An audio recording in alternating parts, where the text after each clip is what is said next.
Just finished the memorial service at Surfside. I remember 3 years ago, this tragic day. It was today, 3 years ago. This building came down. There's many lessons I learned. I want to share with you 3 of them. One of them, I remember sharing with the families. I stood by that hotel, by the balcony, and I remember, imagine I'm talking to the families and telling them that, a house could be destroyed in one instance. But don't despair, because the home that they built, the lives and how they lived their lives in the home, that's something that always remains. And I think that's an important lesson for us. What do we focus on? Do we focus on the house? What do we invest in? The house? Or do we invest in the home? Because the house can be taken away in an instant. But the home, and the lives in the home, and the people around us, and the love and the tradition and the mitzvahs we do in the home, that is something, the relationships in the home, can never be taken away. That will remain forever.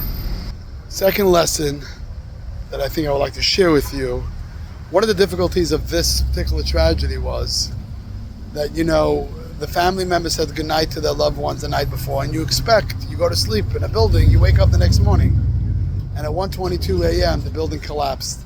98 precious souls lost their lives. And it teaches us a lesson. Never take for granted a day. There's a beautiful prayer that Jewish people say when they wake up in the morning. Moidani lefanecha, thank you, God, for giving me back my soul.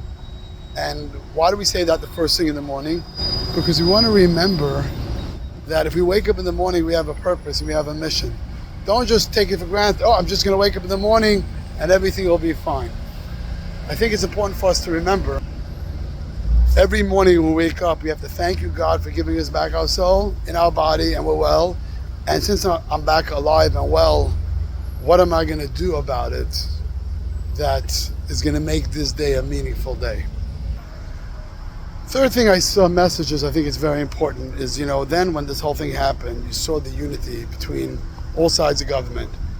I remember when the President Biden came to meet all the families in the room, we had Governor DeSantis, we had our State Senator Marco Rubio, and we had then their spouses there. We had Mayor Kava, the commissioners, and we saw at that time that people didn't really say, well, I'm Republican, I'm Democrat.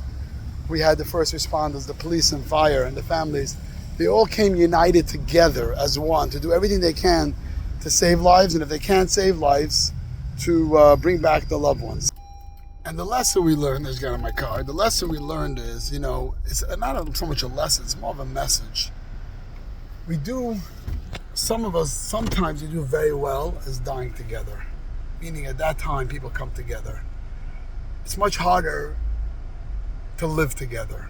And I think that unity that we saw at that tragedy is a unity that we have to see more in our country. It's okay to have different opinions. It's okay to think things should be done different ways.